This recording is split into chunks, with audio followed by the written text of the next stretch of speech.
Hi, everybody. Happy Monday. Ian Bremmer here. I got a quick take for you. Thought we would talk a little bit about President Biden's first trip outside the United States as president and the G7, which, frankly, went better than expected. I mean, I'm the guy that talks about the G0 world and the absence of global leadership, but the desire of a lot of American allies to have a more regularized relationship with the United States that feels like a partnership and alliance is pretty high.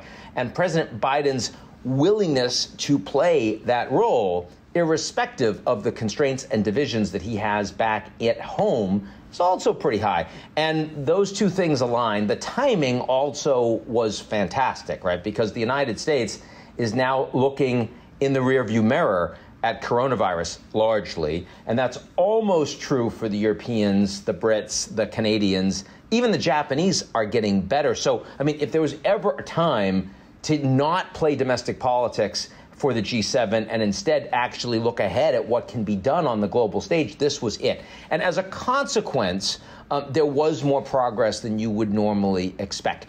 First of all, 1 billion vaccines being provided, repurposed to lower and medium income countries, plus some financing. The United States providing half of that, 500 million vaccines from the United States being donated to poor countries, and I did not hear a single senator or member of the House of Representatives, Democrat or Republican, in any way complain about the U.S. doing that. That's the first piece of meaningful U.S. leadership on the global stage that I have seen that hasn't been politicized in the U.S. in years.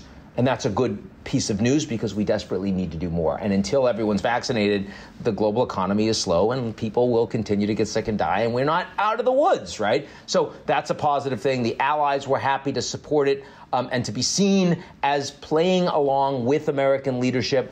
I think, I would have liked to have seen more. I would have liked to have been earlier, but it's still by far the biggest announcement that's been made since coronavirus has hit, and it happened under American leadership with the G7, so that's good context.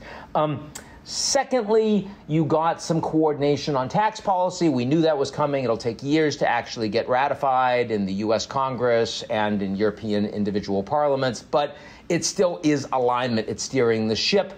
There was pretty strong coordination on Russia. Not that they necessarily know what to do, but that they're all mutually angry about the cyber attacks that are going on. And Biden wants to coordinate policy with the Europeans, which is why you saw the pullback on the pipeline Nord Stream 2 sanctions that the U.S. was putting on. The view was, look, the pipeline's getting built anyway with tougher sanctions under the Trump administration, and they were tougher. The pipeline was still getting built. It was probably going to be made operational. The only question is, after Merkel, do the Greens take the chancellorship? Probably not. And so as a consequence, Biden's like, why am I doing this? Let's coordinate with the Europeans and our allies on Russia. That worked pretty well. The big question and the most interesting piece was China. And this announcement, with no details around it given in the communique, of the B3W, Build Back Better World. It is a horrible acronym. I hope they change the name. But the idea was to come up with something that could offer an alternative to China's Belt and Road. It sounds like it just came out of thin air. That's not the case at all. It's actually been discussed for over a year now. Initially, it was Australia, Japan, and the United States, under the Trump administration, looking for something to do that would support investment and financing of big projects in infrastructure for countries, lower income countries around the world, where right now it's all China, all Belt and Road all the time. There's no alternative. And, you could have done it with the Quad, but the Australians are in a trade war with China right now. They wanted some air cover. They certainly wanted a broader group. And the Americans and the Japanese were both happy to move in that direction. So they moved it to the G7.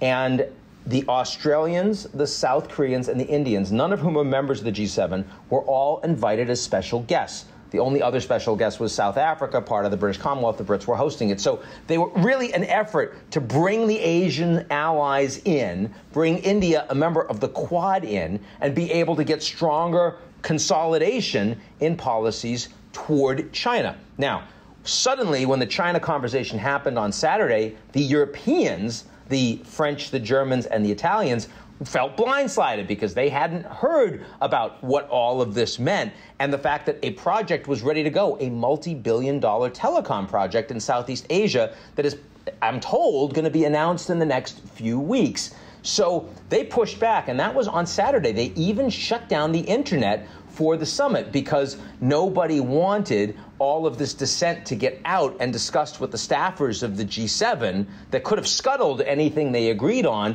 They figured, let's wait until we all know how we want to frame this in the communique, and then we can turn the internet back on. That's what actually happened. And you ended up getting largely what the Biden administration wanted, which was a lot of talk about China in the communique, a lot of things the G7 agreed they were angry about, whether it's Uyghurs or South China Sea or intellectual property theft, and a willingness to set up this B3W with a committee that will organize towards putting it in place. Does it feel like we're heading more towards confrontation with China? Yes. Are the Europeans happy about that? Not particularly. But U.S. leadership on the issue, which is significant. It's not going to be a competitor to Belt and Road, but it is looking like an alternative to digital Belt and Road, more strategic for the Americans and more aligned for a lot of the American allies. So interesting, significant, worth talking about, more important on balance than the relationship, the upcoming summit in a couple of days with Russia and Putin. I'm sure I'll talk about that too, but that's for another day. That is your Quick Take. I'll talk to everybody real soon.